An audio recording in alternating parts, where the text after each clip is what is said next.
Today, in a New York federal courtroom, Sean Diddy Combs told the judge he was, quote, a little nervous. The rap mogul's criminal trial began this morning. He is sex trafficking, racketeering, and more. The two sides are now in the process of selecting a jury of 12 plus. The situation in Diddy's major legal lawsuit is becoming increasingly heated.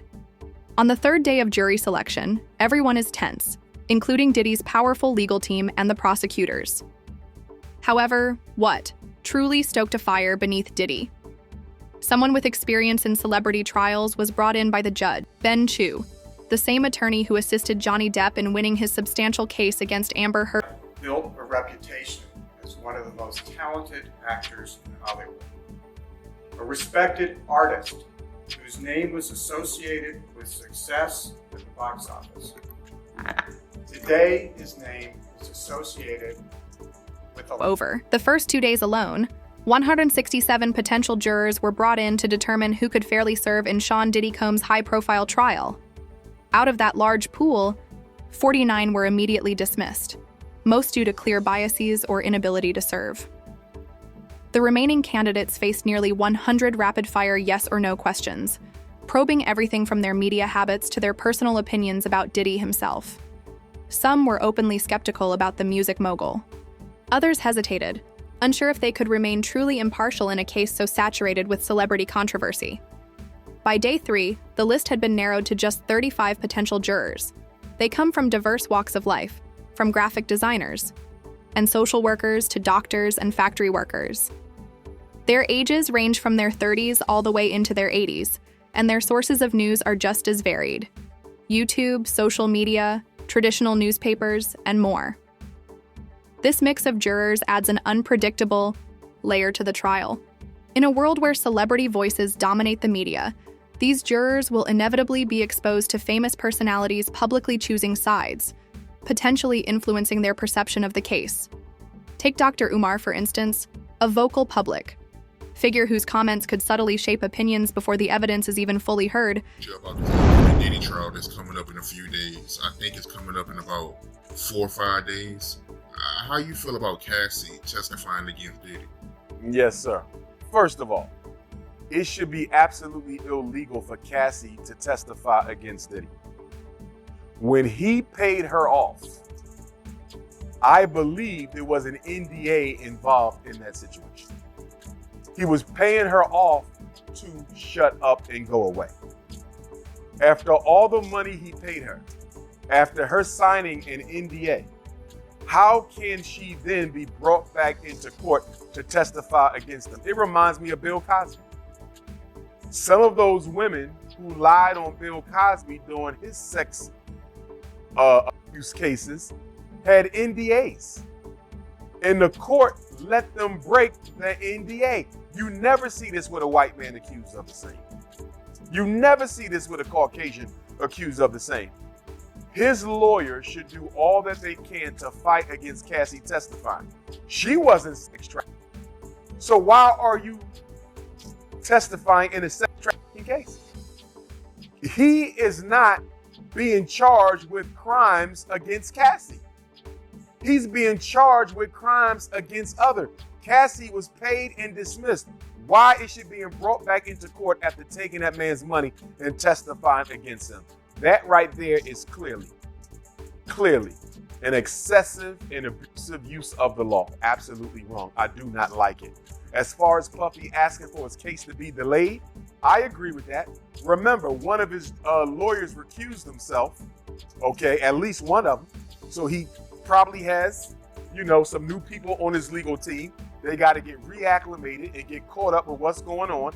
And I saw nothing wrong with him asking for a 2-month delay. He's already in jail. I didn't give him bail, which I also think is a violation of his constitutional rights. So he should have got the 8-week delay. But here we go again. Deion Sanders.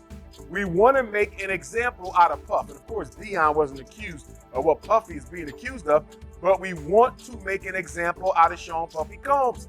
He was too confident, he was too big, and it was time for us to bring him down. The judge is now working to finalize the 12 jurors and 6 alternates from the remaining pool, a task that's proving anything but routine. Why? Because this isn't just another courtroom drama. This is a federal case with sky-high stakes. Sean Diddy Combs is facing 5 major federal charges. Prosecutors allege he operated an underground network tied to illegal sex trafficking and drug distribution. A chilling accusation with potential life-altering consequences, and things could escalate even further. Cassie Ventura, Diddy's former girlfriend who previously settled a lawsuit with explosive claims, may now take the stand against him. With the media spotlight burning hot, the judge called in Ben Chu, best known as Johnny Depp's attorney, during the blockbuster defamation trial against Amber Heard. Ben offered the court crucial insights into how to navigate jury selection in high-profile cases, especially when celebrity culture and public bias threaten impartiality. The stakes couldn't be higher. A guilty verdict could mean life in federal prison for one of hip-hop's most powerful figures. Also have a member of the team going through the social media of these jurors, making sure they didn't do anything. I mean, how much research can you do in terms of, did they search for something? Did they say something? I always am curious about that because you come into court the next day and you always hear a prosecutor or defense attorney say, court, we have an issue we'd like to bring to your attention. Juror number 5 was looking at, it's like, how did they find that out? Is that what happens? Well, it is in a high stakes case like this. I mean, as you know, not all clients have the resources to hire, jury consultants and to hire investigators. But in this case, you have a defendant who could theoretically be sentenced to life in prison, who has the means. So I'm sure, or I would think, that his counsel have a team of investigators following the jurors around to the extent they can and looking for any electronic footprint. Now, I mentioned before how can you believe the jurors? How do you know they're telling the truth? Well, I'll tell you what we've seen so far in the Combs jury selection process, you have what seems to be a lot of honesty, okay? Because you had one prospective juror who told the court that she had been sexually assaulted as a teenager, and that if the defense brings up at trial that, look, these alleged victims didn't report what they say happened to them, this juror indicated they would understand why, and they would be biased in the alleged victim's favor. This juror was excluded. Ben Chu, the legal heavyweight from the Johnny Depp versus Amber Heard trial, made a striking observation. Usually people are eager to serve on a celebrity jury. It's high-profile, dramatic, and let's be honest, it feels like stepping into the spotlight, but not this time. Very few are volunteering to sit on Diddy's jury. Why? According to Chu, this trial isn't just Hollywood gossip or a defamation dispute. It's a serious federal criminal case. This time, the charges carry real weight and potentially disturbing, graphic evidence tied to sex trafficking and drugs. Jurors know they won't be watching a courtroom soap opera. They'll be absorbing dark, possibly traumatic content, and the shift in tone is making everyone nervous, including Diddy himself. Reports say he's closely watching the jury selection process, clearly aware that his fate may rest in the hands of just 12 people who may or may not be ready for what this trial could expose. This morning, day 2 of jury selection in the racketeering and sex trafficking trial of Sean Combs, seen in court with graying hair. Federal prosecutors are trying to prove Combs used his power, wealth, and fame to force women into drug-fueled orgies he called freakoffs and then threaten them into silence. The jury questionnaire warning potential jurors there may be evidence of sexually explicit videos, photographs, and language. Many prospective jurors said they had heard of the case, and this potentially damning evidence, video first obtained by CNN showing Combs knocking then-girlfriend Cassie Ventura to the floor of a Los Angeles hotel in 2016 and kicking and dragging her. It was upsetting to watch, one woman told the judge, but I don't know the full story, so I can listen to the facts. Many prospective jurors said they recognized the names of other celebrities that might come up at trial. Several potential jurors knew of Combs' cultural significance. The woman said she remembered him from Making the Band. The man said he liked to listen to hip-hop in the 1990s. Can't nobody hold me down. When Combs became a chart-topping artist. To remain in the jury pool, all had to say they could be fair. The judge tried to keep things moving, so when the defense asked for a bathroom break, Combs apologized, saying, "Sorry, Your Honor." Interview, Ben Chu didn't. Just explain the jury selection process. He offered insight into what kind of jurors Diddy's defense team is likely praying for. According to Chu, younger jurors, those who are open-minded and less likely to be rattled by dark, graphic details, may work more in Diddy's favor. He even suggested that the defense might lean towards selecting more male jurors. Not because women aren't capable of being fair, but because some of the deeply disturbing allegations might hit harder with female jurors potentially making it tougher for them to remain neutral.